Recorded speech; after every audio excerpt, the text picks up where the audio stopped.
Όλα καλά. Όλα καλά. Μπράβο, εντάξει. Αν είναι όλα καλά. Μια χαρά. Τα νέα σας. Τι θέλετε να συζητήσουμε σήμερα?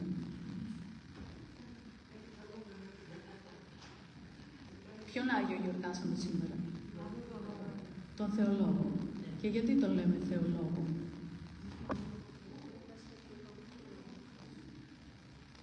Όλοι οι Άγιοι όμως δίδασκαν τον Λόγο του Θεού. Γιατί επιλέγουμε 3 Αγίους να τους πούμε Θεολόγους? Τον Άγιο Γρηγόριο συγκεκριμένα. Γιατί? Θεολόγο τον ονόμασε, η θεολογία του επηρέασε τη δεύτερη Οικουμενική Σύνοδο. Θεολόγο τον ονόμασαν οι πατέρες της Τετάρτης Οικουμενικής Συνόδου. Που σημαίνει ότι η θεολογία του ήταν ακόμα επίκαιρη. Η δεύτερη Οικουμενική ήταν το 381, η τέταρτη ήταν το 451. Ήταν ακόμα επίκαιρη εκείνα τα χρόνια. Και τον ονομάζουμε Θεολόγο, διότι ο Άγιος Γρηγόριος θεολόγησε, μας απεκάλυψε τη θεότητα του Αγίου Πνεύματος. Και πολύ χαίρομαι που σήμερα θα μιλήσουμε γι' αυτό, διότι είναι μια πολύ φυσική συνέχεια της προηγούμενης Κυριακής που μιλήσαμε για την πρώτη Οικουμενική Σύνοδο, το Μέγα Αθανάσιο και για την ομοουσιότητα της Αγίας Τριάδος. Σήμερα λοιπόν θα πούμε για τη θεότητα του Αγίου Πνεύματος. Την προηγούμενη Κυριακή είπαμε για τη θεότητα του Ιού. Ότι ο Υιός δεν είναι κτίσμα, δεν είναι δημιούργημα της βούλησης του Πατρός, αλλά της ουσίας. Τι είπαμε για την Αγία Τριάδα? Τι σημαίνει ότι είναι ομοούσια τα 3 πρόσωπα?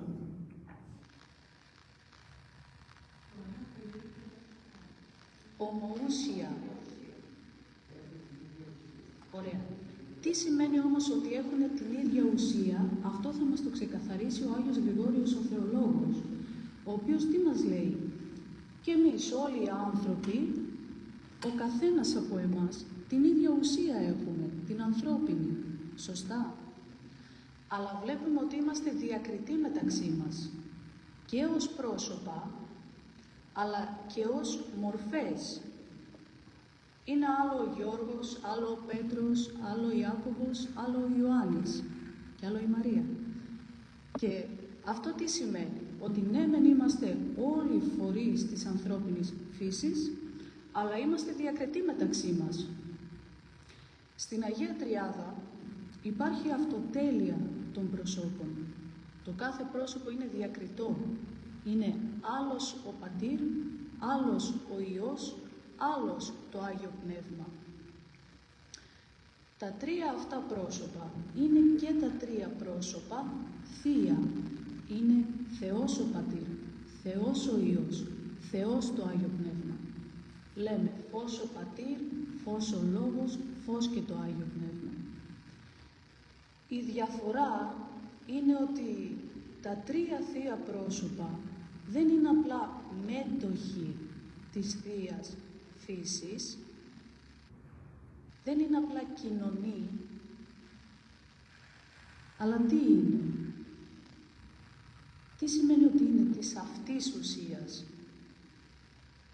Η μία Θεία Ουσία του Πατρός, από τη μία Θεία Ουσία του Πατρός, γεννάται αενάως εκφύσεως ουσιοδός ο Υιός, γεννάται, εκπορεύεται αενάως ουσιοδός το Άγιο Πνεύμα, από τη μία Θεία Ουσία του Πατρός. Και γι' αυτό λέμε ότι είναι της αυτής ουσίας. Τι άλλο έχουμε πει εμείς για την Αγία Τριάδα? Όταν μας λέει, όταν λέμε Αγία Τριάδα, τι σκεφτόμαστε? Τα 3 πρόσωπα, άλλο. Τι άλλο ξέρουμε για την Αγία Τριάδα? Από όσα μας απεκάλυψε ο ίδιος ο Θεός Λόγος.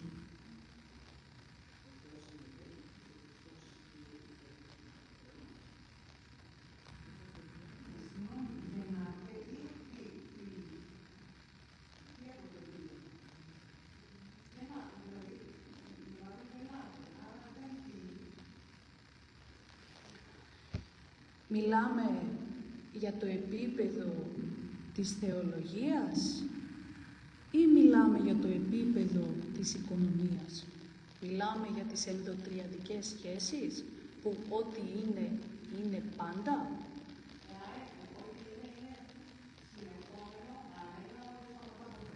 Άχρονο. Ό,τι είναι, είναι πάντα. Δεν μεταβάλλεται. Δεν αλλάζει ποτέ τίποτα εντός της Αγίας Τριάδος. Ό,τι είναι ο Θεός είναι πάντοτε. Και ό,τι λέμε για το Θεό, συνεχώς συμβαίνει.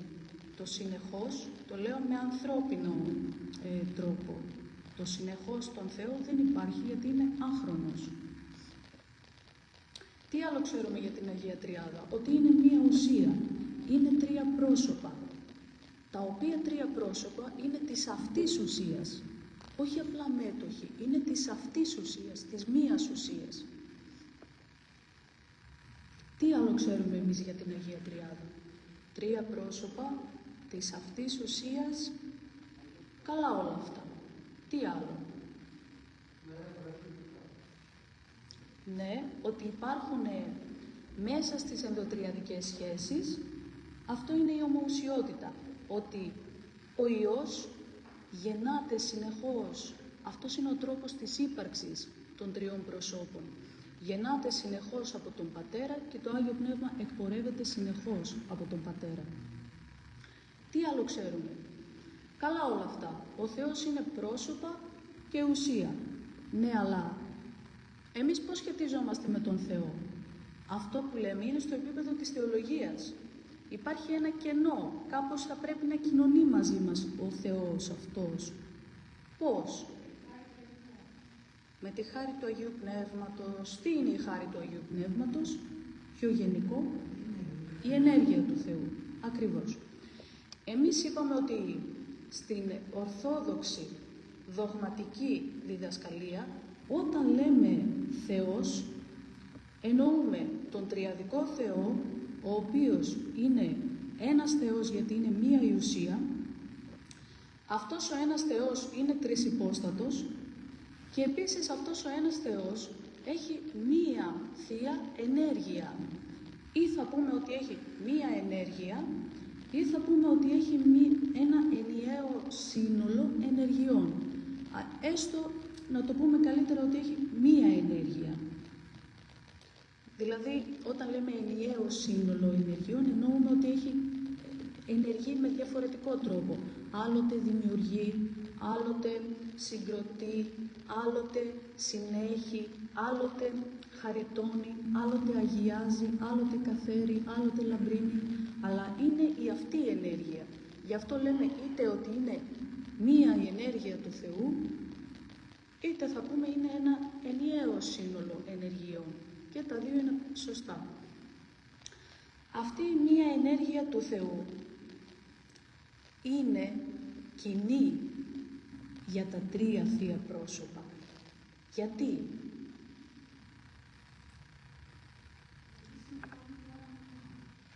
Άλλο? Είναι σωστό. Είναι ομοούσια. Γιατί η ενέργεια του Θεού εκπορεύεται από την ουσία του Θεού. Αλλά δεν οδηγεί στην ουσία του Θεού.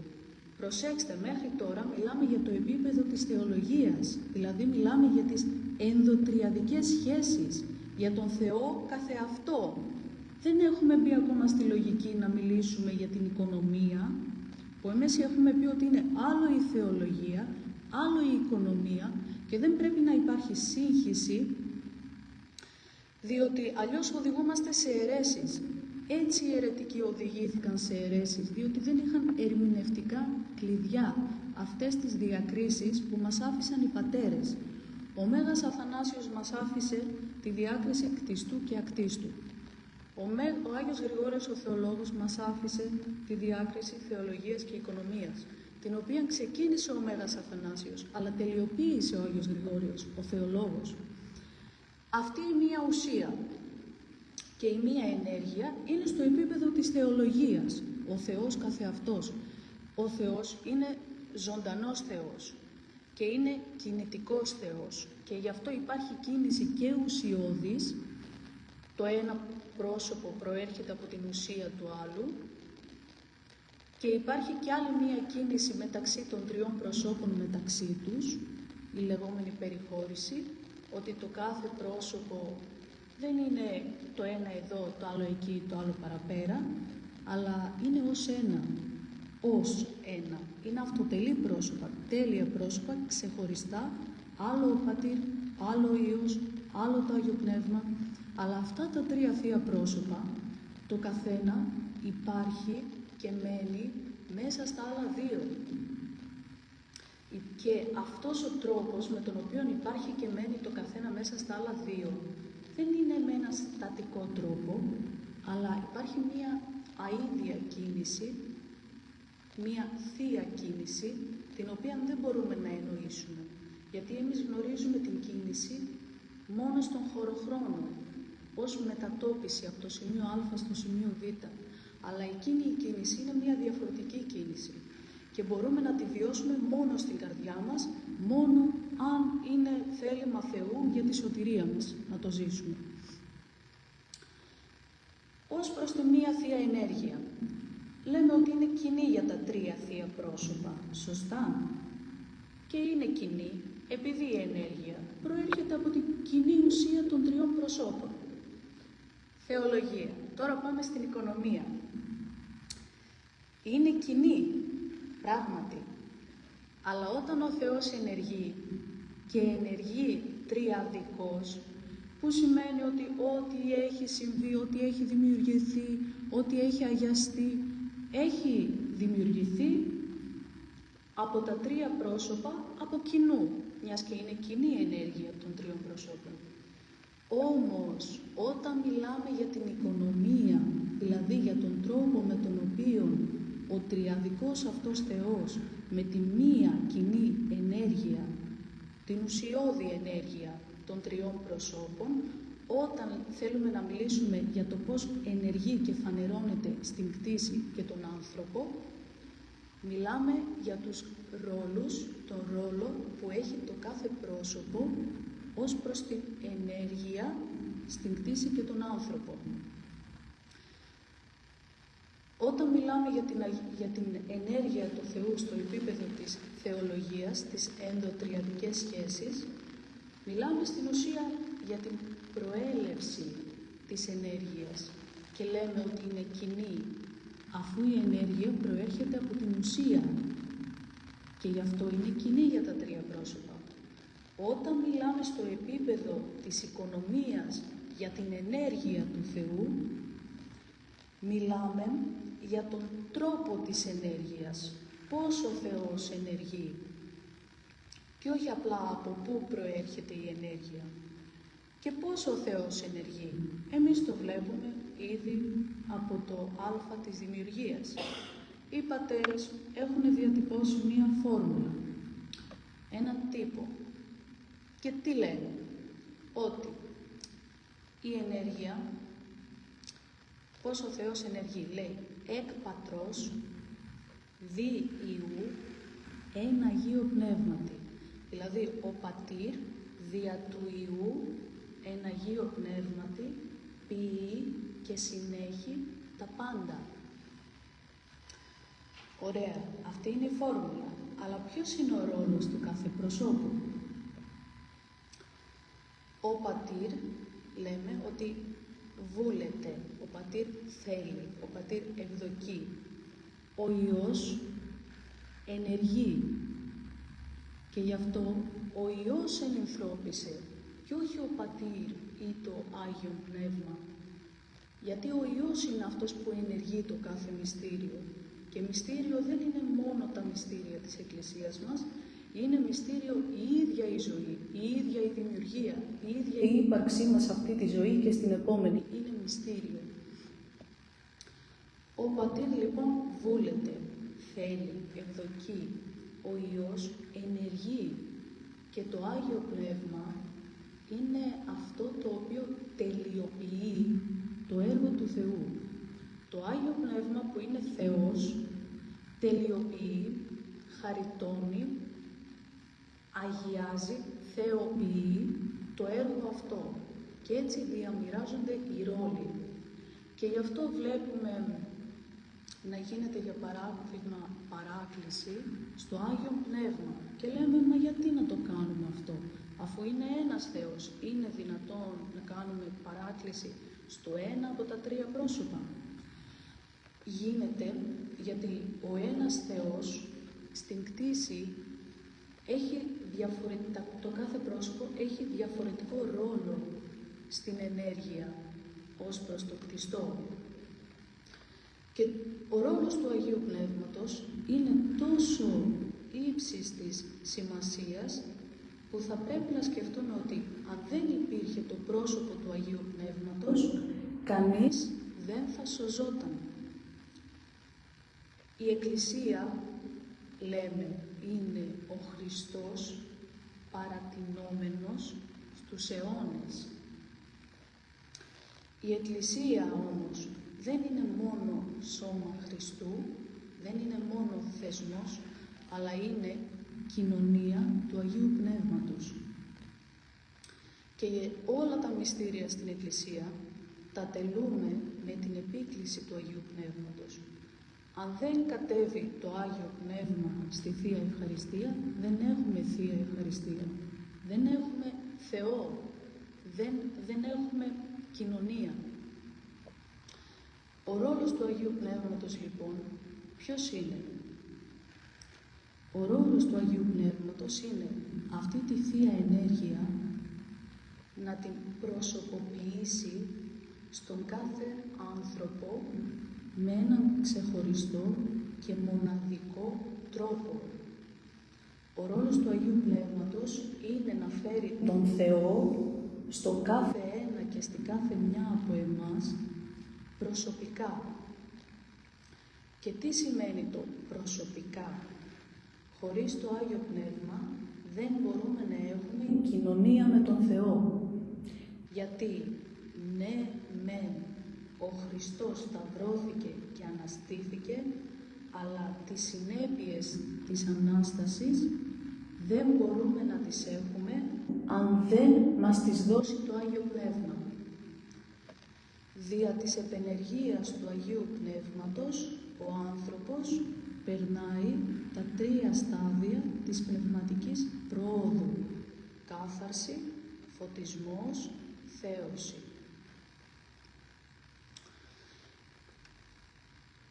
Ξεχνάω πάλι τι θέλω να πω. Κάποια ερώτηση μέχρι εδώ, να επαναλάβουμε κάτι. Να μην υπάρχει σύγχυση, να τα λέμε και με πιο απλό τρόπο, αν θέλετε. Κάποια ερώτηση, κάτι να πω ξανά.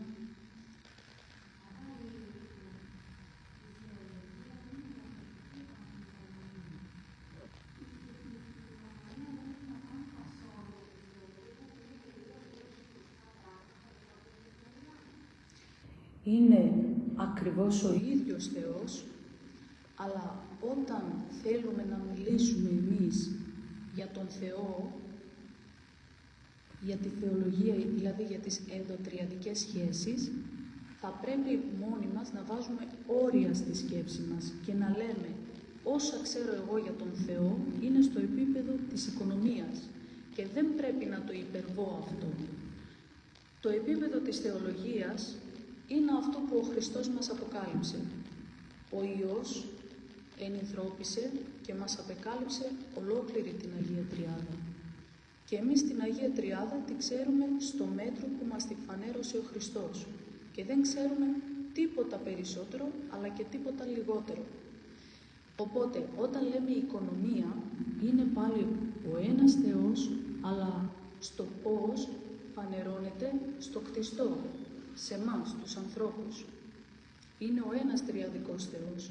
Απλά θεολογικά υπάρχει διάκριση και όταν μιλάμε για το Θεό λέμε συγκεκριμένα πράγματα και δεν λέμε δικά μας, και όταν μιλάμε για την οικονομία λέμε πάλι συγκεκριμένα πράγματα, αλλά επειδή το Άγιο Πνεύμα ακριβώς υποστασιάζει, προσωποποιεί την ενέργεια του Θεού, τη Θεία Χάρη που λέμε, επειδή προσωποποιεί, ο κάθε άνθρωπος έχει και διαφορετική εμπειρία. που σημαίνει ότι ο κάθε άνθρωπος μπορεί να έχει και κάτι επιπλέον να πει. Άλλος έχει το χάρισμα της προφητείας, άλλος είναι απόστολος, άλλος είναι διδάσκαλος, άλλος κάνει θαύματα, άλλος έχει το διορατικό, άλλος έχει το προορατικό χάρισμα. Και υπάρχει, γι' αυτό σημαίνει το προσωποποιεί, ότι μας κάνει οικία τη Θεία Χάρη, μας την κάνει δική μας, μας κάνει το Θεό δικό μας. Έλκει και χορηγεί την ενέργεια του Θεού, τη χάρη του Θεού, τον Θεό, την ενέργειά Του, σε όλους τους ανθρώπους. Και γι' αυτό μπορούμε και έχουμε μετοχή στη Θεία Ζωή και γι' αυτό τολμούμε και να μιλήσουμε και να πούμε και κάποια πράγματα παραπάνω. Γιατί μας φωτίζει το Άγιο Πνεύμα. Κάτι μέχρι εδώ. Το θαύμα του Θεού.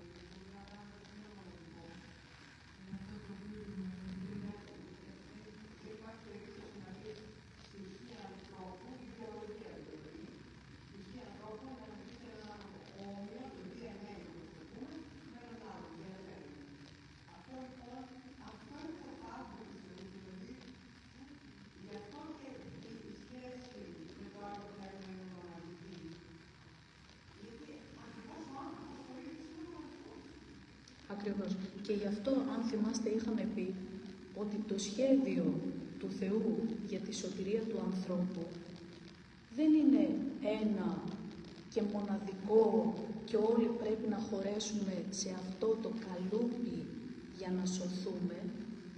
Μας έδειξε την οδό και μας είπε «Εγώ είμαι η οδός».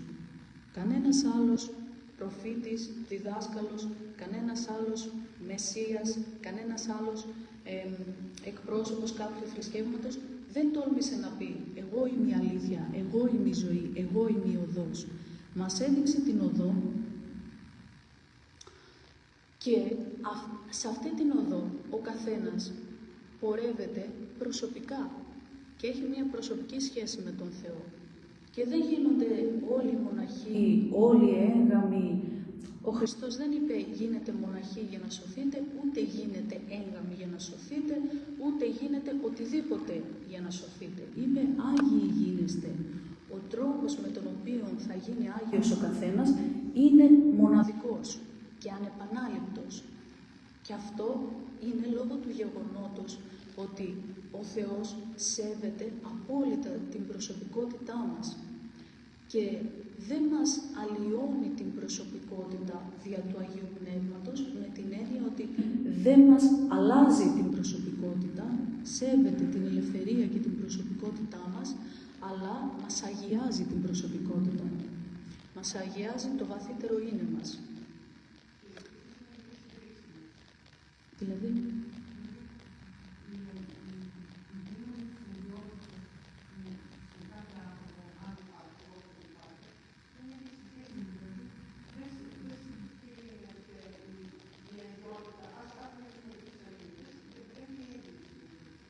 Ναι, είναι άλλο το μέτρο.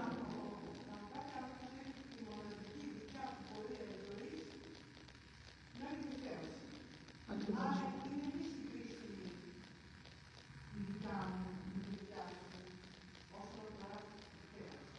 Ναι, είναι άλλο το μέτρο της μετοχής στη Θεία Ενέργεια. Ξέρετε, μου ήρθε σήμερα μία έμπνευση πριν από καμιά ώρα και ήθελα να σας το πω. Θυμάστε πουθενά στην Αγία Γραφή να λέει ο Χριστός ότι εάν έχετε για παράδειγμα κάποια συγκεκριμένη αρετή, θα σας οδηγήσει σίγουρα στη θέωση.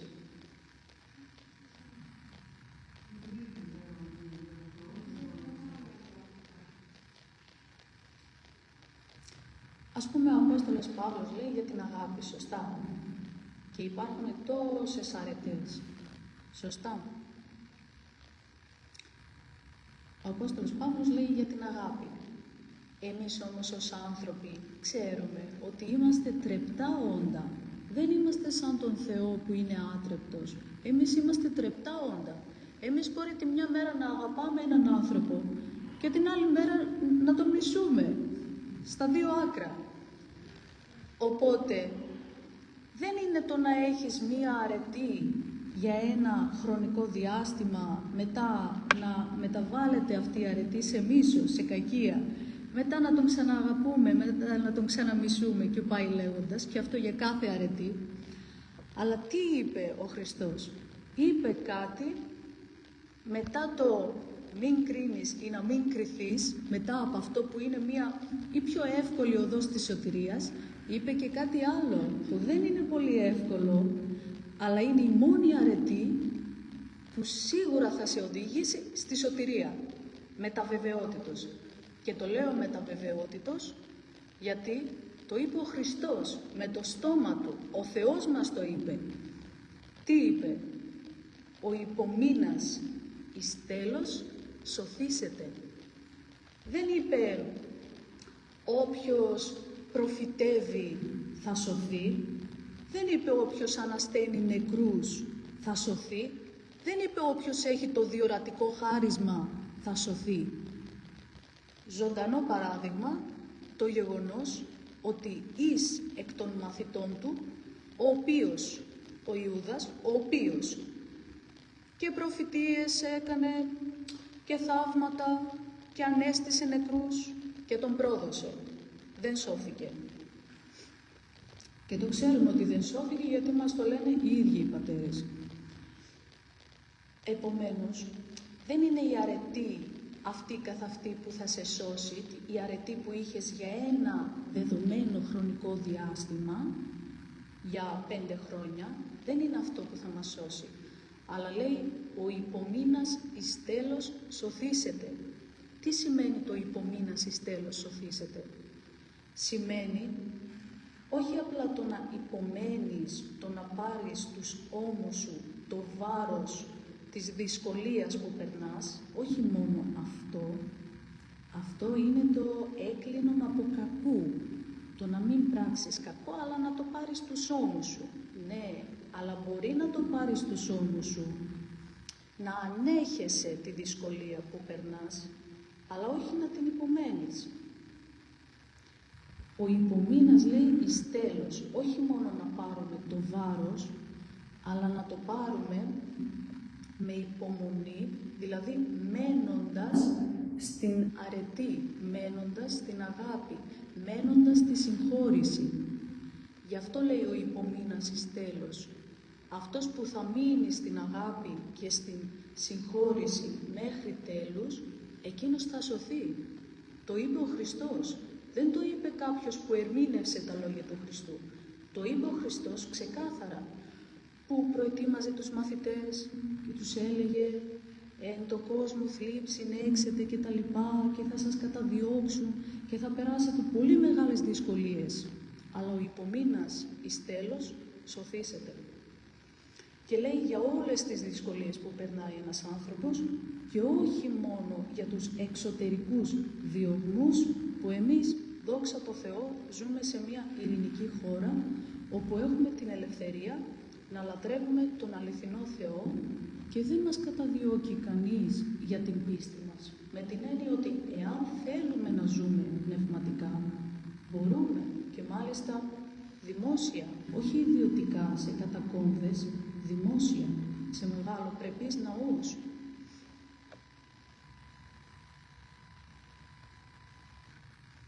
Κάποιο σχόλιο?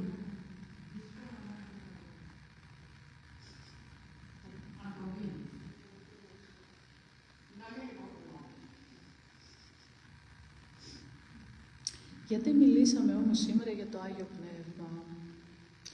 Εμείς είπαμε ότι οι πατέρες της Εκκλησίας μας δεν είχαν καμία όρεξη να γράφουν έργα, όπως κάνουμε εμείς σήμερα, να γράφουν μονογραφίες για να γίνουν καθηγητές στο πανεπιστήμιο. Καταλάβατε, δεν έκαναν διδακτορικά οι πατέρες, δεν το κάνανε γι' αυτό. Αλλά τι είπαμε, για ποιο λόγο γινόταν μια οικουμενική σύνοδος? Γιατί υπήρχε μια πραγματική απειλή για το σώμα της Εκκλησίας. Υπήρχε ανάγκη για να γίνει μια οικουμενική σύνοδος. Γιατί?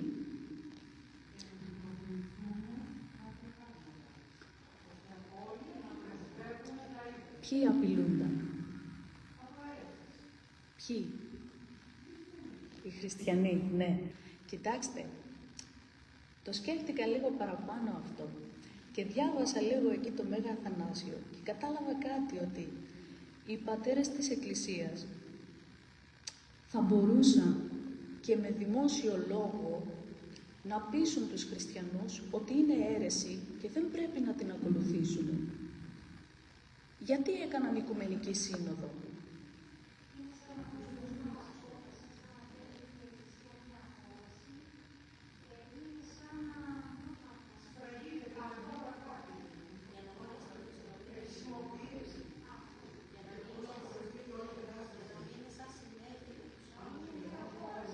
Ισχύουν όλα όσα είπατε, αλλά πρωτίστως οι πατέρες ανησυχούσαν για τον ίδιο τον αιρετικό, να σώσουν αυτόν.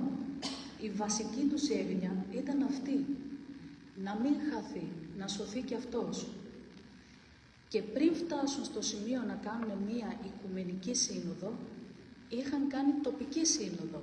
Και πριν κάνουν μία τοπική σύνοδο, είχαν στείλει πάρα πολλές επιστολές σε αυτό τον αιρετικό και του εξηγούσαν και του ερμήνευαν, και είναι αυτά τα έργα που έχουμε εμείς σήμερα και διαβάζουμε. Γι' αυτό έγραφαν, γιατί ήθελαν να σώσουν τον αιρετικό και μετά, αφού δεν μπορούσαν να του αλλάξουν τη σκέψη του, γιατί είχε πορωθεί η ψυχή του αιρετικού, μετά κοιτούσαν, αφού δεν μπορούν να αλλάξουν αυτόν, αφού κατέβαλαν κάθε προσπάθεια, αναγκαστικά, μέχρι και την τελευταία στιγμή, μέχρι και κατά τη διάρκεια της Οικουμενικής Συνόδου, η βασική τους έγνοια ήταν να μεταπείσουν τον αιρετικό. Θυμόμαστε από την πρώτη Οικουμενική Σύνοδο. Του μίλησαν, του είπαν, του ξαναείπαν, δεν άλλαζε γνώμη. Έγινε θαύμα, δεν άλλαζε γνώμη. Όταν ένας άνθρωπος βλέπει θαύμα εμφανώς με τα μάτια του μπροστά του να γίνεται και είναι αδύνατον να μεταπιστεί, σημαίνει ότι έχει πορωθεί, έχει σκοτεινιάσει σε τέτοιο βαθμό η ψυχή αυτού του ανθρώπου που είναι αδιανόητο να μετανοήσει. Έφτασαν μέχρι και στο σημείο να το ραπίσουν ο Άγιος Νικόλαος και πάλι δεν μετενόησε. Αναγκαστικά τον καταδίκασαν, αναγκαστικά, για να σωθούν οι υπόλοιποι που είναι μέσα στην Εκκλησία. Και άλλους πατέρες, για παράδειγμα που δεν είναι πατέρας, είναι συγγραφέας της Εκκλησίας, τον Οριγένη, δεν τον καταδίκασαν, καταδίκασαν κάποια έργα του, δεν τον καταδίκασαν γιατί είχε προσφέρει τόσα πολλά στην Εκκλησία. Ό,τι θεολογία έχουμε εμείς σήμερα, οι περισσότεροι είναι του Οριγένη, από έργα του Οριγένη. Και ο Ιερός Χρυσόστομος στον Οριγένη πάτησε για να ερμηνεύσει κάποια βιβλία της Αγίας Γραφής. Και δεν ήθελαν να τον καταδικάσουν. Και επειδή ο Οριγένης δεν επέμενε δημοσίως, δεν δίδασκε αιρέσεις δημοσίως, δεν τον καταδίκασε ποτέ η Εκκλησία, αλλά καταδίκασε μερικά βιβλία του, τα οποία είχαν αιρετικό περιεχόμενο. Όπως και ο Άγιος Γρηγόριος ο Νήσης, το έχουμε πει πολλές φορές, είχε μία αιρετική διδασκαλία. Γιατί λοιπόν ο Άγιος Γρηγόριος ο Νήσης, μέγας πατήρ και θεολόγος της Εκκλησίας μας, δεν καταδικάστηκε ποτέ? Γιατί η Εκκλησία δεν καταδικάζει απλά το λάθος. Το λάθος είναι ανθρώπινο και μπορεί να συμβεί σε όλους. Η Εκκλησία καταδικάζει την αίρεση η οποία οδηγεί στην απώλεια. Όταν επιμένεις δημοσίως στο ψέμα, σε αυτό που οδηγεί στην απώλεια, τότε η Εκκλησία αναγκάζεται να ασχοληθεί με αυτό που διδάσκεις για να σώσει το σώμα της Εκκλησίας, για να σώσει τους πιστούς. Είπαμε τώρα το σώμα της Εκκλησίας. Το ένα φέρνει το άλλο. Και δεν θα σταματήσουμε να μιλάμε πάλι. Τι ώρα πήγε. Εντάξει, καλά είναι. Λοιπόν, το σώμα της Εκκλησίας. Εμείς τώρα πόσα άτομα είμαστε εδώ? 1, 2, 3, 4, 5, 6, 7, 8, 9, 10, 11, 12, 13. 13 και άλλοι από πίσω. Ο πατήρ. 13 και άλλοι πολλοί από εδώ. Εντάξει. Το άλλο το είχαν δει 100.000 άτομα. Λέω, κύριε Λέησον, ναι. Ναι.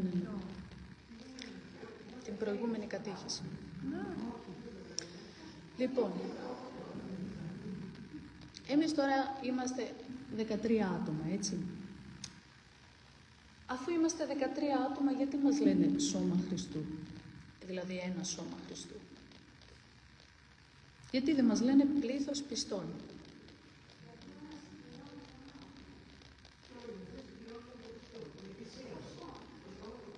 Και πώς γίνεται αυτό? Έτσι μόνοι μας, αφού εμείς είμαστε διακριτά όντα ως προς την εξωτερική μας μορφή.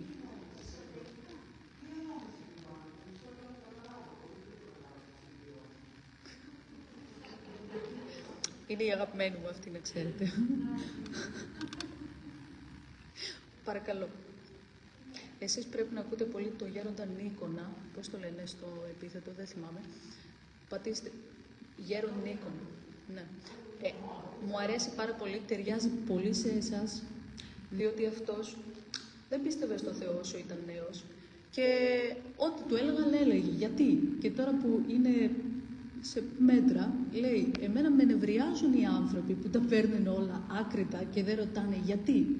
Πρέπει να ρωτάτε γιατί. Όχι να τα αμφισβητείτε όλα.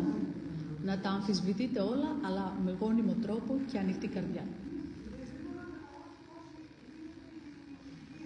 Ακριβώς. Πώς θα το καταλάβουμε? Είναι δύσκολο.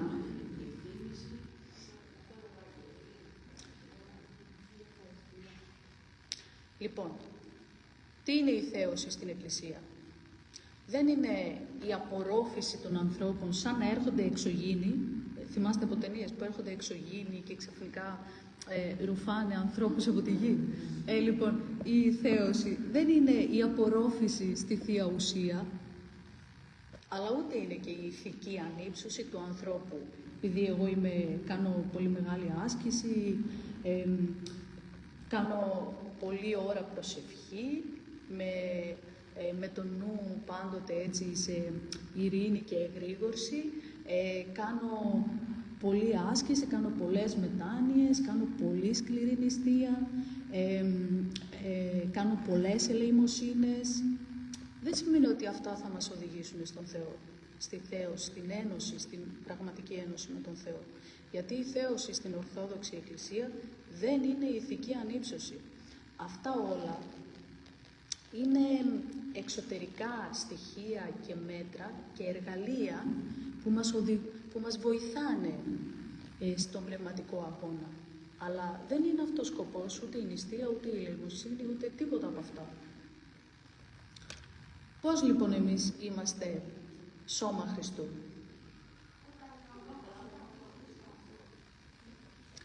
Θα πρέπει να πούμε τι είναι η θέωση για να πούμε γιατί είμαστε σώμα Χριστού. Όταν ερχόμαστε εμείς εδώ στο ναό, είμαστε ο καθένας ένα άτομο. Είμαστε ο καθένας ένα άτομο. Όταν γίνεται ένα μυστήριο στην Εκκλησία, αυτά τα επιμέρους άτομα βλέπουμε ότι ενώνονται. Πώς ενώνονται? Βαφτιστήκαμε όλοι στο ένα βάπτισμα, στο ένα βάπτισμα του Χριστού, στο όνομα του Πατρός και του Υιού και του Αγίου Πνεύματος. Και αυτό μας έκανε μέλη της Εκκλησίας. Αν ήταν όμως μόνο αυτό, μόνο το βάπτισμα, μόνο το γεγονός ότι μας έκανε μέλη της Εκκλησίας, δεν σημαίνει απαραίτητο ότι θα υπήρχε σωτηρία. Βάπτισμα έχουν και οι αιρετικοί.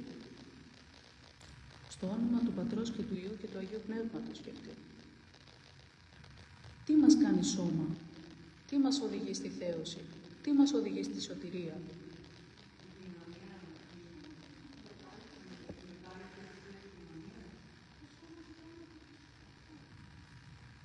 Το σώμα και το αίμα του Χριστού. Ο κληρικός έχει μπροστά του άρτο και ίνο. Τι γίνεται για να γίνει σώμα και αίμα Χριστού? Ακριβώς. Χωρίς το Άγιο Πνεύμα ούτε σώμα Χριστού είμαστε, ούτε σώμα είμαστε, ιδίως εμείς οι Έλληνες, που έχουμε και μια τάση διχόνοιας μεταξύ μας. Όχι σώμα, ούτε απλή ομάδα δεν είμαστε. Χωρίς την επενέργεια του Αγίου Πνεύματος δεν υπάρχει ενότητα στην Εκκλησία και δεν υπάρχει ούτε σωτηρία, ούτε θέωση, ούτε τίποτε καλό και αγαθό. Διότι δεν είναι ότι ο Θεός δεν τα ενεργεί ή δεν είναι πηγή κάθε καλού και αγαθού, αλλά είναι το γεγονός ότι το Άγιο Πνεύμα αυτό το καλό και το αγαθό το υποστασιοποιεί στον καθένα από εμάς. Μας κάνει κοινωνούς, μας κάνει μετόχους. Δια του Αγίου Πνεύματος γίνεται αυτό. Δια του Αγίου Πνεύματος μετέχουμε σε όλα αυτά που ενεργεί σε εμάς ο Θεός. Χωρίς το Άγιο Πνεύμα δεν έχουμε τη δυνατότητα μετοχής. Σκεφτείτε μόνο το γεγονός πόσο σημαντικός είναι ο ρόλος του Αγίου Πνεύματος στη σχέση του ανθρώπου με τον Θεό και στην ένωση μαζί του και στην κοινωνία, που αυτή η ενανθρώπιση του Υιού και Λόγου έγινε εν Αγίου Πνεύματι. Τελειοποιήθηκε, χαριτώθηκε με όλη την ενέργεια του Αγίου Πνεύματος, η οποία υποστασιοποιήθηκε, συγκεκριμενοποιήθηκε εν Αγίο Πνεύματι. Όλα τα πάντα στην Εκκλησία γίνονται εν Αγίο Πνεύματι, δηλαδή εν Θεό. Όταν λέμε εν Αγίο Πνεύματι, εννοούμε ότι γίνονται τριαδικώς. Γιατί? Εν Αγίο Πνεύματι το λέμε ως προς την οικονομία. Γιατί το τελευταίο πράγμα που ζούμε εμείς σαν άνθρωποι είναι η χάρη του Αγίου Πνεύματος. Ο Θεός ενεργεί τριαδικώς. Είναι κοινή η ενέργεια των τριών προσώπων. Στην οικονομία λέμε ο Πατήρ εκδοκεί, ο Υιός ενεργεί, το Άγιο Πνεύμα τελειοποιεί, καθαγιάζει, θεοποιεί. Χωρίς το Άγιο Πνεύμα δεν υπάρχει θέωση, δεν υπάρχει χάρη, δεν υπάρχει τίποτα, ένα κενό. Πώς νιώθουμε όταν πάμε σε έναν ναό αιρετικών, διαφόρων, κενό, το τίποτα. Είτε πας στο καφέ εδώ απέναντι, είτε πας εκεί, είναι το απόλυτο κενό. Γιατί δεν υπάρχει η χάρη του Αγίου Πνεύματος εκεί. Και όσες εντολές και να τηρήσεις, δεν υπάρχει η χάρη του Αγίου Πνεύματος για να κατεβάσει τη χάρη του Θεού, την ενέργεια του Θεού και να τη χορηγήσει στον κάθε άνθρωπο προσωπικά.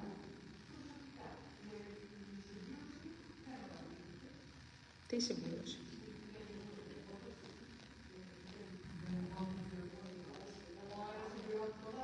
Πολύ ωραία. Αυτό θα έλεγα τώρα. Λοιπόν, το Άγιο Πνεύμα έχει έναν ακόμα ρόλο στην Εκκλησία. Έχουμε προσέξει ότι και ως προσωπικότητες είμαστε διαφορετικοί.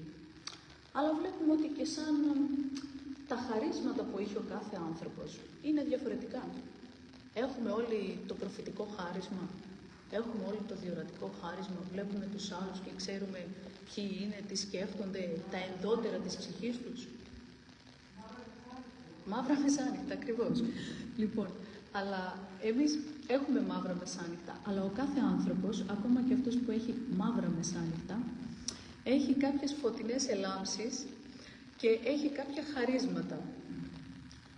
Έχουμε παρατηρήσει ότι ο κάθε άνθρωπος έχει διαφορετικά χαρίσματα και δεν υπάρχει σε αυτόν τον πλανήτη ούτε ένας άνθρωπος που να μην έχει έστω ένα χάρισμα. Και γι' αυτό λέμε ότι πάντοτε από τους άλλους ανθρώπους πάντα έχουμε κάτι να μάθουμε.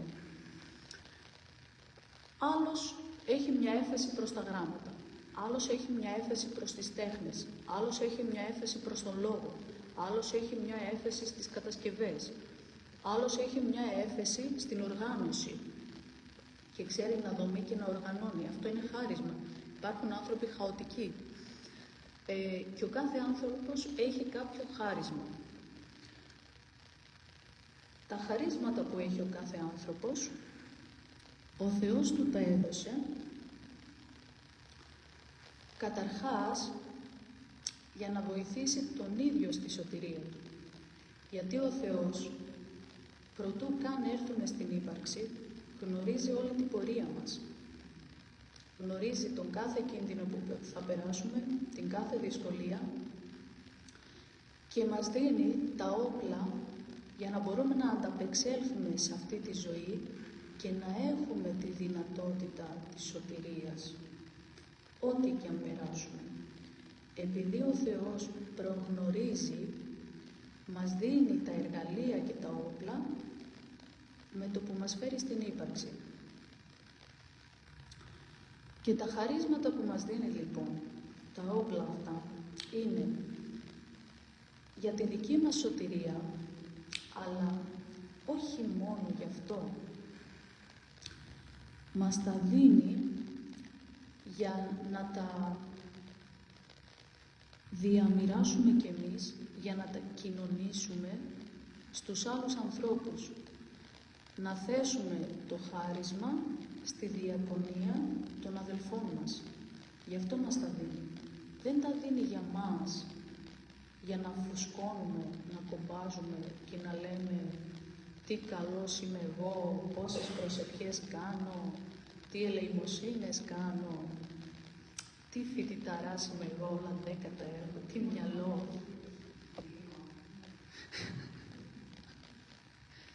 Δεν μας τα δίνει γι' αυτό. Ή τι καλή μαγείρισα είμαι εγώ, καμιά άλλη σαν εμένα. Ποια άλλη να μαγειρεύει σαν εμένα. Πάλι καλά που δεν είμαι καλή μαγείρισα.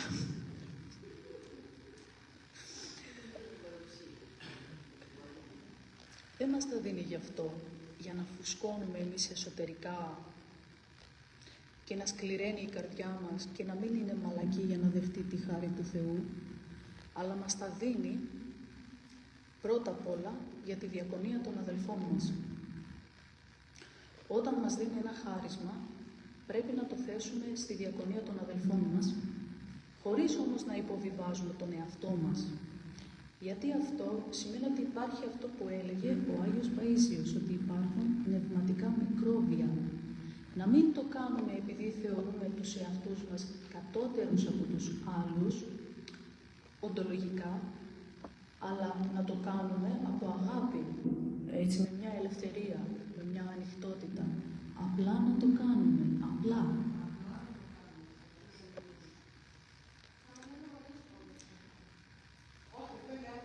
Τα χαρίσματα λοιπόν, αφού ο καθένας δίνει το χάρισμά του στη διακονία των άλλων, τα χαρίσματα, κάπου βλέπουμε ότι υπάρχει μια κοινωνία των χαρισμάτων.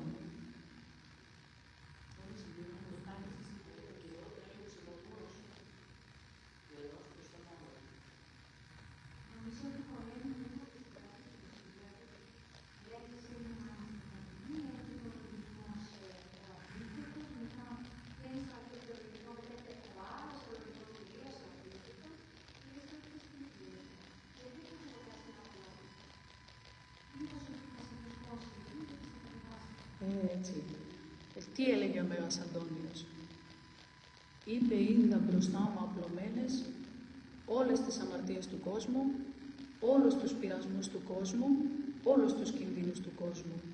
Και λέει, απελπίστηκα και είπα, μα ποιος θα τα ξεπεράσει όλα αυτά? Και άκουσα, λέει, μια φωνή που είπε, η ταπείνωση. Γιατί ο διάβολος είναι πάνσοφος, είναι πανούργος. Έχει πολύ μεγάλη προϋπηρεσία. Την προϋπηρεσία όλων των ανθρώπων μαζί να βάλουμε, δεν μπορούμε να το ξεπεράσουμε. Γι' αυτό το μόνο όπλο κατά του διαβόλου είναι η ταπείνωση. Είναι το μόνο πράγμα που δεν αντέχει, δεν μπορεί να υπάρξει κοντά στη ταπείνωση.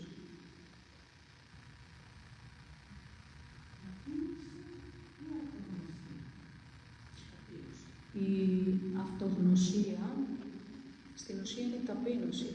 Γιατί αν ξέρεις τον εαυτό σου, ξέρεις το χάλι σου, ξέρεις και τα καλά σου, αλλά ξέρεις ότι κάθε καλό είναι εκ Θεού. Κάθε κακό είναι εκ της βουλήσεώς σου. Είναι επιλογή σου το κακό. Αλλά αν τότε ταπεινώνεσαι, γιατί βλέπεις την αλήθεια. Ταπείνωση είναι να δεις την πραγματικότητα, πρόσωπο προς πρόσωπο. Να δεις τον εαυτό σου πραγματικά όπως είναι.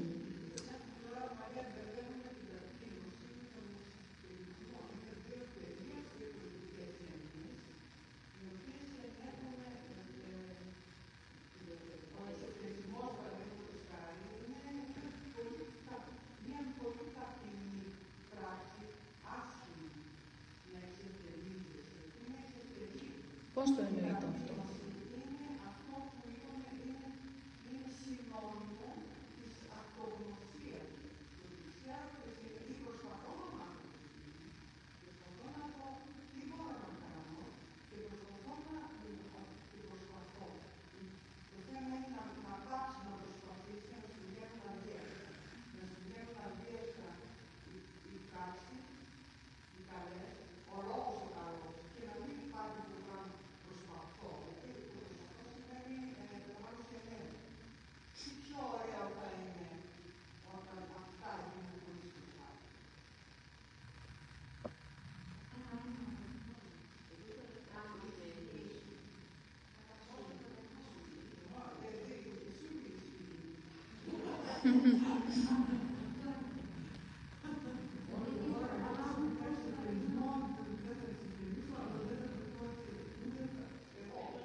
Δεν θέλω να σας βάλω σε πειρασμό.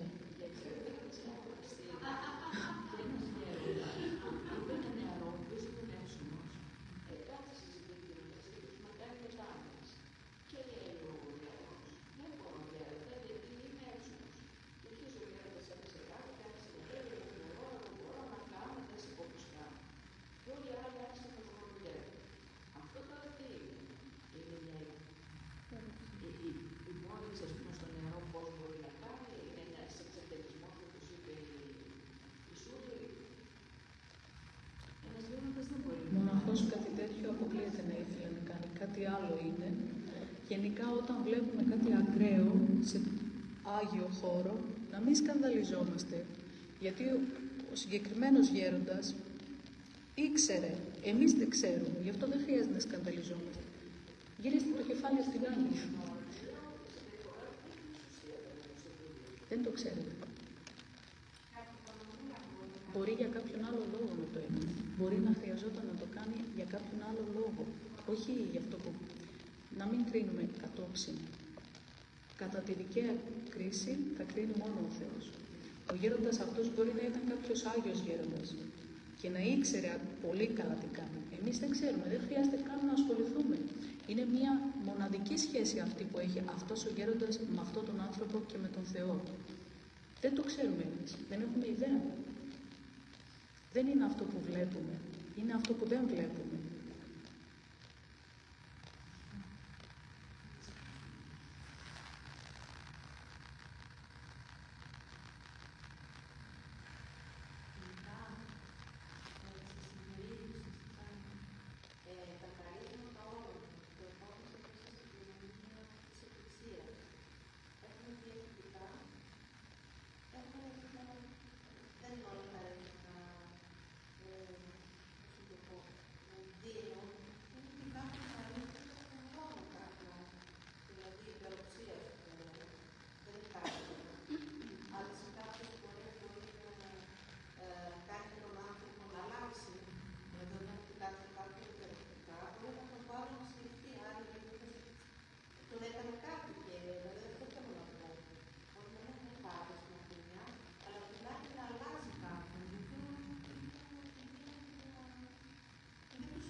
Και για εμάς.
καμιά φορά συμβαίνει αυτό που λέτε, ότι ο Θεός επιτρέπει, σχετικά με τον εξευτελισμό, επιτρέπει τον εξευτελισμό, για παράδειγμα, ενός ανθρώπου, έστω ότι εμείς εξευτελίζουμε έναν άνθρωπο. Και ο Θεός δεν μας σταματά σε αυτό. Το αφήνει να συμβεί. Δεν το ενεργεί ο Θεός. Το αφήνει να συμβεί. Και ο άλλος ταπεινώνεται ακόμα περισσότερο. Αλλά ταπεινώνεται πνευματικά, όχι ψυχολογικά. Αλλά το θέμα είναι ότι δεν πρέπει ποτέ να το σκεφτούμε έτσι, ότι μπορούν τα δικά μας πάθη, οι δικές μας αδυναμίες οι ανθρώπινες, να λειτουργήσουν προς όφελος των άλλων, προς σωτηρία των άλλων.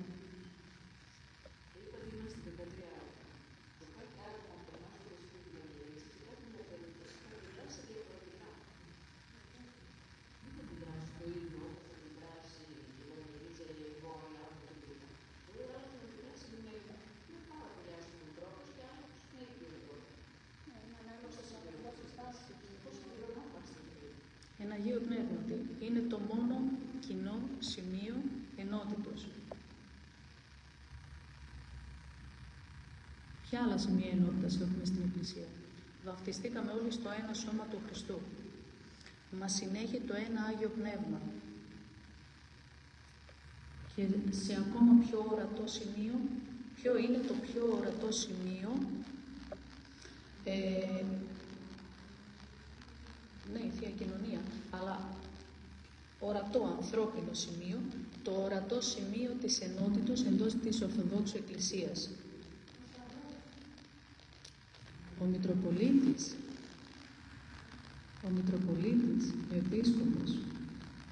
Ο Επίσκοπος είναι το ορατό σημείο της ενότητας εντός της Εκκλησίας. Είναι εις τύπον και τόπον ο Επίσκοπος, ο Μητροπολίτης. Είναι εις τύπον και τόπον Χριστού. Ο ιερέας, ο κάθε κληρικός, λειτουργεί στο όνομα μνημονεύοντας τον Μητροπολίτη. Όλοι οι ιερείς της Μητρόπολης μνημονεύουν τον Μητροπολίτη σε κάθε Θεία Λειτουργία. Και αν δεν μνημονεύσεις τον Μητροπολίτη, δεν υπάρχει μυστήριο, δεν υπάρχει Θεία Λειτουργία. Δεν κοινωνείς σώμα και αίμα Χριστού. Και γι' αυτό οι παλαιοημερολογίτες, οι οποίοι αποσχίστηκαν από το σώμα της Εκκλησίας, δεν είναι έγκυρα τα μυστήριά τους, διότι ναι μεν οι πρώτοι που αποσχίστηκαν είχαν χειροτονηθεί μέσα στην κανονική Εκκλησία και μετά αποσχίστηκαν, αλλά επειδή δεν μνημονεύουν τον Μητροπολίτη, δεν έχουν ως σημείο αναφορά στον Χριστό. Δεν αναφέρουν τη λειτουργία στον Χριστό. Και γι' αυτό είναι άκυρα τα μυστήριά τους, δεν είναι έγκυρα. Δεν λειτουργούν σώμα και αίμα Χριστού. Δεν υπάρχει μυστήριο. Η Γόγ, οι παλαιομερολογίτες.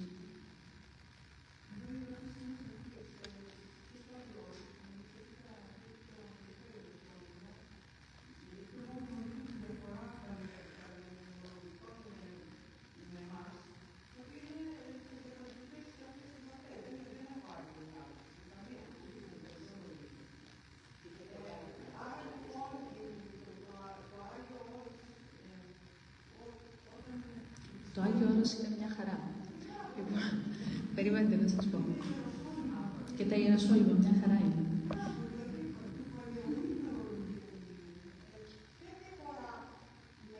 Είναι ακριβώς αυτοί που είπαμε, ότι δεν μνημονεύουν τον κανονικό Μητροπολίτη, τον κανονικό Αρχιεπίσκοπο, τον κανονικό Πατριάρχη, οι οποίοι βρίσκονται σε αποστολική διαδοχή ήδη από τον Χριστό μέχρι τώρα.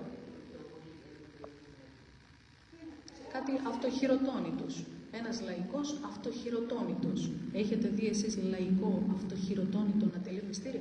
Μπορείτε εσείς να τελέσετε μυστήρια? Όση εγκυρότητα θα έχουν τα μυστήρια που εσείς θα τελέσετε, άλλη τόση θα έχει και ένας αυτοχειροτόνητος δίθεν κληρικός. Δεν βλέπω τηλεόραση, την οποία.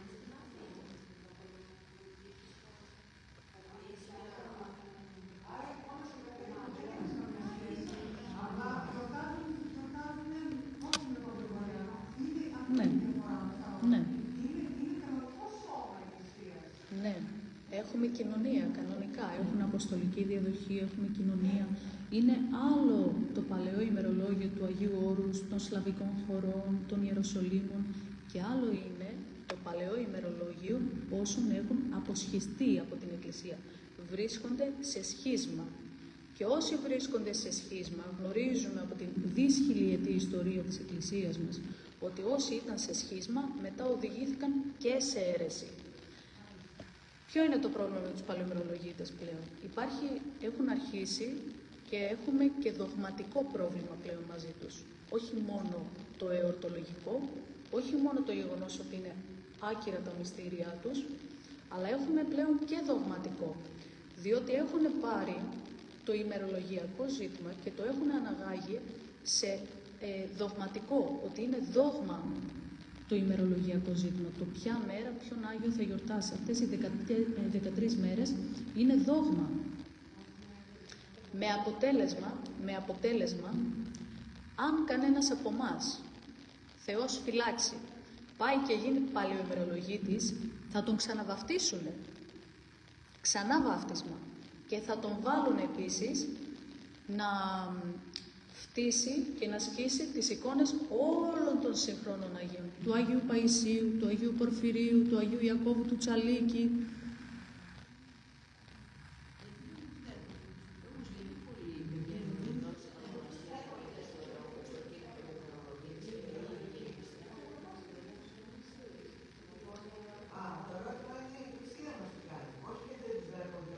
Ποια εκκλησία?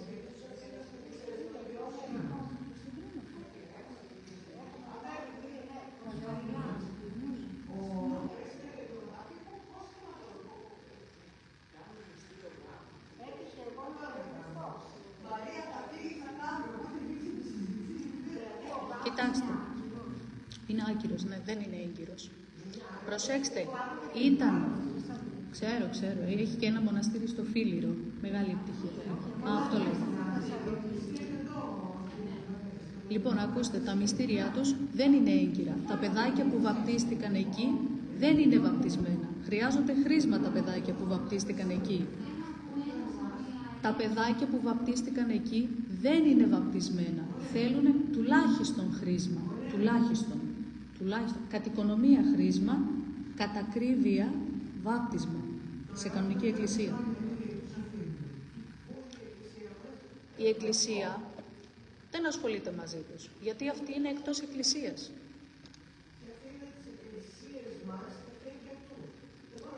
Ποιες εκκλησίες μας?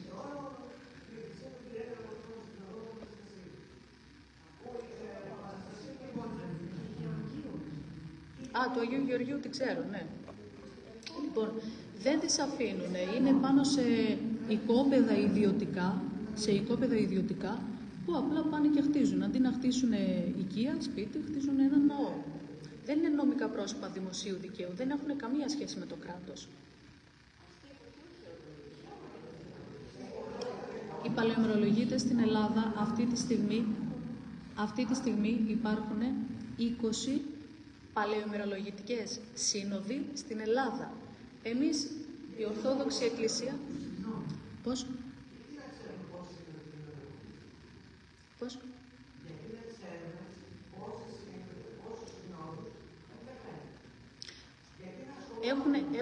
Γιατί είναι πρόβλημα. Ξεκίνησαν με έναν, έφυγαν 3. Μετά αυτοί οι 3 διασπάστηκαν μεταξύ τους. Κάνανε 3 διαφορετικές εκκλησίες, σκεφτείτε, εντός εισαγωγικών, συνόδους. Χειροτώνησαν άλλους, με τις άκυρες αυτές χειροτονίες που δεν δεχόμαστε την εγκυρότητά τους, γιατί θέλει τουλάχιστον 3 επισκόπους για να χειροτονήσει επίσκοπο και να υπάρχει διαδοχή. Χειροτώνησαν άλλους και πάει λέγοντας. Και μετά κι άλλοι διασπάστηκαν μεταξύ τους και σήμερα υπάρχει ένας διασκορπισμός, όπως οι Προτεστάντες, και υπάρχουν 20 διαφορετικές σύνοδοι. Υπάρχουν και εντελώς αυτοχειροτώνητοι λαϊκοί, εντελώς. Δηλαδή, ο άλλος ανήκει και σε μειονοτική ομάδα της χώρας μας και απλά φόρεσε ράσα και είπε εγώ σήμερα είμαι Μητροπολίτης. Φυσικά και μπορεί να το πετάξει όποτε θέλει και δεν έχει και καμία επίπτωση, διότι είναι ένας λαϊκός με ρούχα κληρικού.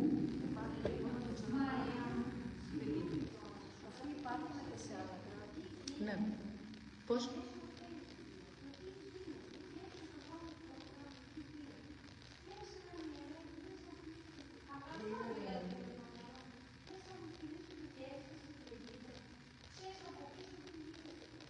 Καλά, οι κληρικοί στο πρόσωπο λίγο ξεχωρίζουν. Οι άλλοι, δεν ξέρω, εγώ τους καταλαβαίνω κατευθείαν.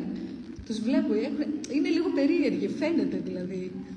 Λοιπόν, γενικά για τους παλαιομερολογίτες. Υπάρχουν οι ορθόδοξοι, ας πούμε, παλαιομερολογίτες, οι οποίοι βρίσκονται σε κανονική κοινωνία με την Εκκλησία και είναι οκ. Απλά γιορτάζουν 13 μέρες μετά από εμάς την κάθε γιορτή.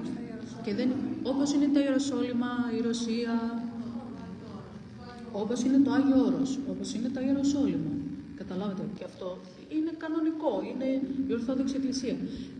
Και μάλιστα σε περιοχές και στην Ελλάδα, όπου υπήρχαν, για παράδειγμα, πολίτες της πρώην κομμουνιστικών κρατών, ο οικείος Μητροπολίτης, ο κανονικός, για παράδειγμα ο Νεαπόλεως και Σταυροπόλεως, οικονόμησε και έκανε ναό που να πηγαίνει με το παλιό ημερολόγιο, αλλά κανονικό ναό σε κοινωνία με την Ορθόδοξη Εκκλησία, με τη Μητρόπολη Νεαπόλεως και Σταυροπόλεως, με την Εκκλησία της Ελλάδος.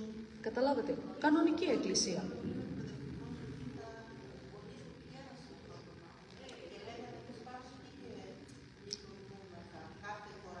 Και αυτό είναι κάτι κανονικό και το έκανε ακριβώς επειδή οι άνθρωποι αυτοί είχαν συνηθίσει να πηγαίνουν με το παλαιό ημερολόγιο. Και για να μην πάνε και μπλέξουν με σχισματικούς παλαιομερολογίτες που δεν έχουν καμία σχέση με την Εκκλησία, κάτι οικονομία έκανε και ο Ορθόδοξο κανονικό ναό με το παλαιό ημερολόγιο και είναι απολύτως εντάξει. Υπάρχουν όμως οι σχισματικοί παλαιομερολογίτες και το πρόβλημα με αυτούς είναι το εξής. Δεν είναι το ημερολόγιο, δεν είναι τίποτα απολύτως.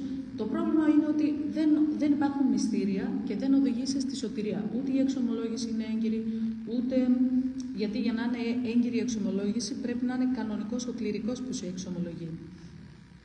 Την άφεση των αμαρτιών, την εξουσία άφεσης των αμαρτιών, ο Χριστός την έδωσε στους Αποστόλους και πρέπει ο κληρικός να βρίσκεται σε αυτή την αλυσίδα που λέγεται Αποστολική Διαδοχή. Ούτε η βάφτιση, ούτε ο αγιασμός, ούτε η εξομολόγηση, ούτε η Θεία Κοινωνία, ούτε τίποτε απολύτως δεν είναι έγκυρο, δεν έχει ισχύ. Το πώς θα τους οικονομήσει αυτούς ο Θεός, το γνωρίζει μόνο ο Θεός και όχι εμείς. Αλλά οφείλουμε να πούμε την αλήθεια ότι δεν είναι έγκυρα τα μυστήριά τους. Και οι άνθρωποι που πηγαίνουν και βαφτίζουν τα παιδιά τους σε αυτούς τους ναούς και σε αυτά τα μοναστήρια, θα πρέπει να ξέρουν ότι τα παιδιά τους δεν είναι βαφτισμένα. Οι γάμοι τους δεν είναι έγκυροι γάμοι, δεν έχουν παντρευτεί. Θα πρέπει να πάνε στον οικείο Μητροπολίτη, στον κανονικό Μητροπολίτη, στον Ορθόδοξο της κανονικής Εκκλησίας και να το αναφέρουν. Και ο οικείος Μητροπολίτης θα οικονομήσει. Είτε θα κάνει χρήσμα, είτε θα κάνει ολικό βάπτισμα, είτε θα τους διαβάσει κάποια ευχή, αν ήταν παντρεμένοι σε άλλο ναό.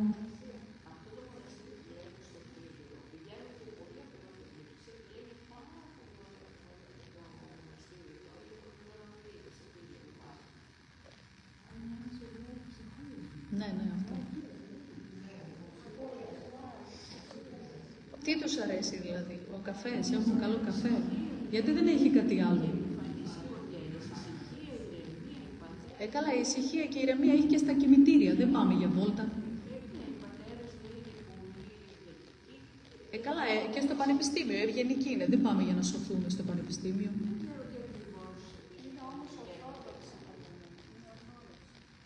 Έχουν προσθέσει ένα δικό τους δόγμα, το οποίο δεν είναι καθόλου ορθόδοξο, που είναι εκ της φαντασίας τους.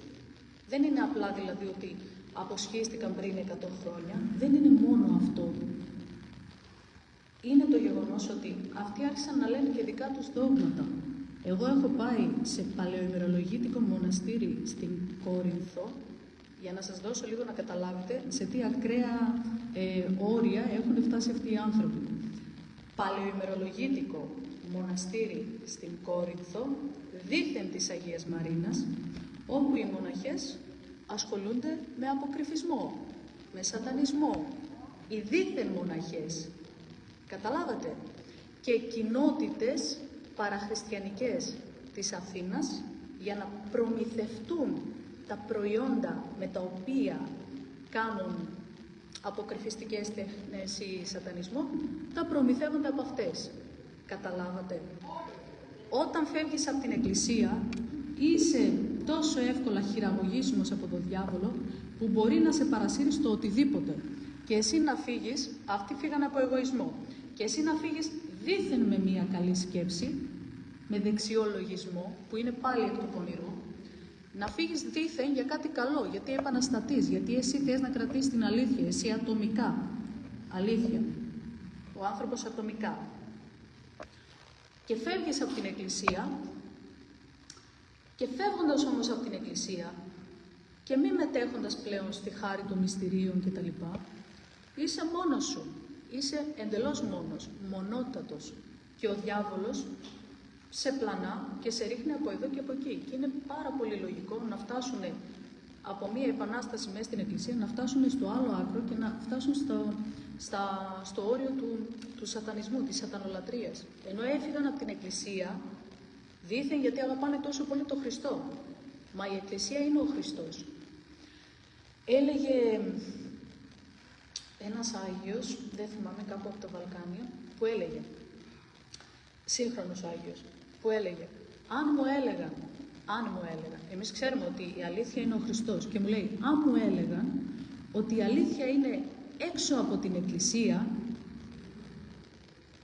και ότι ο Χριστός δεν έχει την αλήθεια, εγώ, λέει, θα έμενα στην εκκλησία και όχι στην αλήθεια. Γι' αυτό ό,τι και αν γίνει, δεν πρέπει ο άνθρωπος σε καμία περίπτωση να αποκοπεί από το σώμα της εκκλησίας. Αν αποκοπεί από το σώμα της εκκλησίας, σίγουρα δεν υπάρχει σωτηρία. Σίγουρα.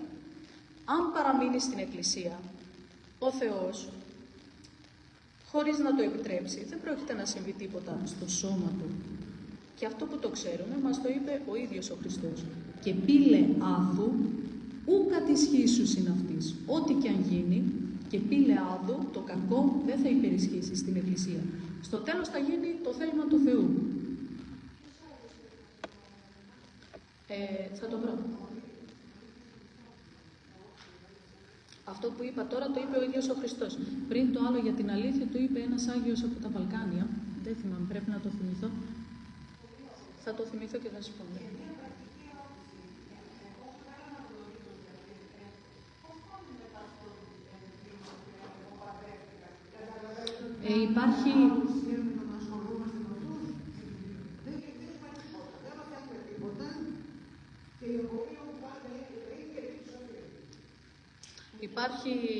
Υπάρχει απόφαση, υπάρχει και απόφαση του Αρείου Πάγου, η οποία όμως δεν εκτελείται για το γνωστό μοναστήρι στο Όρος.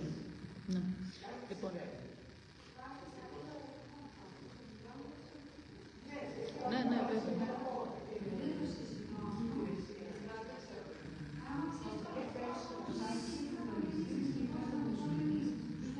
Έτσι είναι.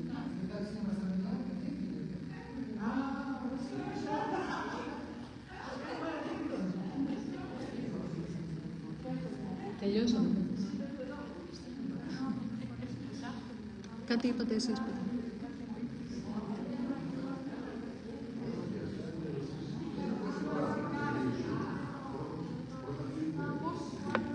Μισό λεπτό λίγο να δω αν έχουν καμιά ερώτηση εδώ πέρα. Όχι, δεν έχουν, οπότε κλείνουμε. Τα λέμε την επόμενη